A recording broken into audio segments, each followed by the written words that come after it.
ಆಚಿ ಮಸಾಲ. ಎಂತ ಅಡಿಗೆಯ ರುಚಿಯಾಗೋ ರಹಸ್ಯವು 20 ರೂಪಾಯಿ. ಕೊನೆಗೂ ರಾಜೀನಾಮೆ ಕೊಟ್ಟರು. ನೀವು ಹೇಳ್ತಿರಲ್ಲ, ಕೊನೆಗೂ 47 ದಿವಸ ಇಡೀ ಮಕ್ಕಳ ಭವಿಷ್ಯತ್ ಜೊತೆ ಚೆಲ್ಲಾಟ ಆಡಿ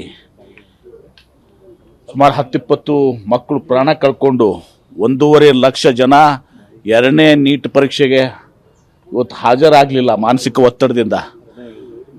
ಇವತ್ತು ಪ್ರಧಾನಮಂತ್ರಿಗಳು ಇವತ್ತು ನಾಚಿಕೆ ಪಡುವಂಥ ಪರಿಸ್ಥಿತಿ ಇದು. 24 ಗಂಟೆ ಒಳಗಡೆ ಇದನ್ನು ಮಾಡಬೇಕಾಗಿತ್ತು, ಏನಾದರೂ ಮರ್ಯಾದೆ ಉಳಿತಿತ್ತು. ಈಗ ಯುವಕರು ಇವತ್ತೊಂದು ದಿವಸ ವಿದ್ಯಾರ್ಥಿಗಳು ನಾವು ಭಾಳ ದೊಡ್ಡ ಹೋರಾಟ ಮಾಡಿದ್ಮೇಲೆ ಇವತ್ತು ಎಚ್ಚೆತ್ಕೊಂಡು ತಡವಾಗಿ ಕುಂಭಕರ್ಣದ ನಿದ್ರೆಯಿಂದ ಎಚ್ಕೊಂಡು ಈಗ ಇದನ್ನು ಅನಿವಾರ್ಯವಾಗಿ ಮಾಡಿದ್ದಾರೆ. ಯಾಕಂದ್ರೆ ಗೊತ್ತಾಯ್ತು ಅವ್ರಿಗೆ ಇನ್ನು ಮುಂದೆ ಇವರು ಅಚ್ಚೇ ದಿನ ನಡೆಯೋದಿಲ್ಲ, ಇವರು ಸುಳ್ಳುಗಳ ನಡೆಯೋದಿಲ್ಲ ಅಂತ ತಿಳ್ಕೊಂಡು ಈಗ ಅನಿವಾರ್ಯವಾಗಿ ಇವತ್ತು ದಿವಸ ಈ ಹೆಜ್ಜೆ ಇಟ್ಟಿದ್ದಾರೆ. ಅದು ಏನು ಒತ್ತಡದಿಂದ ಇವತ್ತು ದಿವಸ ಒಂದು ಕಡೆ ಕಾಕ್ರೋಚ್ ಜನತಾ ಪಾರ್ಟಿ, ನಿಮ್ಮ ವ್ಯಾಂಕೋಕ್ಕು ಮತ್ತು ಇನ್ನೊಂದು ಕಡೆ ನಮ್ಮ ಮುಖಂಡರಾದಂಥ ರಾಹುಲ್ ಗಾಂಧಿಯವರು, ಪ್ರಿಯಾಂಕಾ ಗಾಂಧಿಯವರು ಎಲ್ಲರೂ ಹೋರಾಟ ಮಾಡಿದ್ರಿಂದ ಇವತ್ತು ರಾಜೀನಾಮೆಯನ್ನು ಪಡ್ಕೊಂಡಿದ್ದಾರೆ. ಆದರೆ ಇಟ್ ಇಸ್ ಟೂ ಲೇಟ್. ಇದು ಮೋದಿ ಯುಗ ಅಂತ್ಯಗೊಳ್ಳಕ್ಕೆ ಪ್ರಾರಂಭ ಆಗಿದೆ.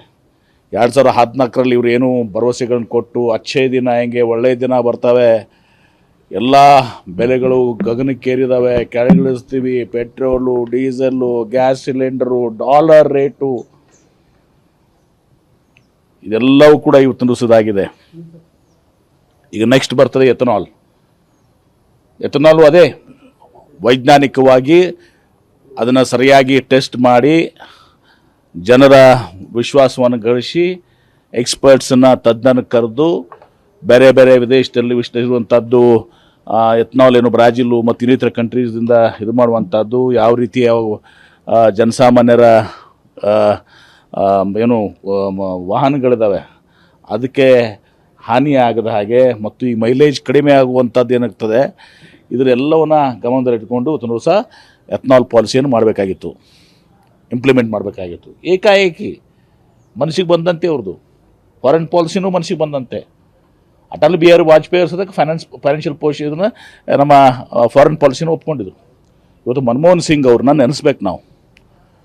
ನರಸಿಂಹರಾವ್ ಅವರು ಪ್ರಧಾನಮಂತ್ರಿ ಇದ್ದಾಗ ಮನಮೋಹನ್ ಸಿಂಗ್ ಅವರು ಫೈನಾನ್ಸ್ ಮಿನಿಸ್ಟರ್ ಆಗಿ, ತದನಂತರ ಅವರೇ ಪ್ರಧಾನಮಂತ್ರಿಯಾಗಿ ದೇಶಕ್ಕೆ ಒಂದು ಅತ್ಯಂತ ಹೆಮ್ಮೆ ಪಡುವಂಥ ಒಂದು ಆರ್ಥಿಕ ವ್ಯವಸ್ಥೆಯನ್ನು ನಮ್ಮ ದೇಶಕ್ಕೆ ಕೊಟ್ಟಿದ್ದರು. ಸಂಪೂರ್ಣವಾಗಿ ಅದನ್ನು ಹಾಳು ಮಾಡಿಬಿಟ್ಟಿದ್ದಾರೆ. ದೇಶ ಅಧೋಗತಿಗೆ ಹೋಗಿದೆ ಇವತ್ತೊಂದು ದಿವಸ.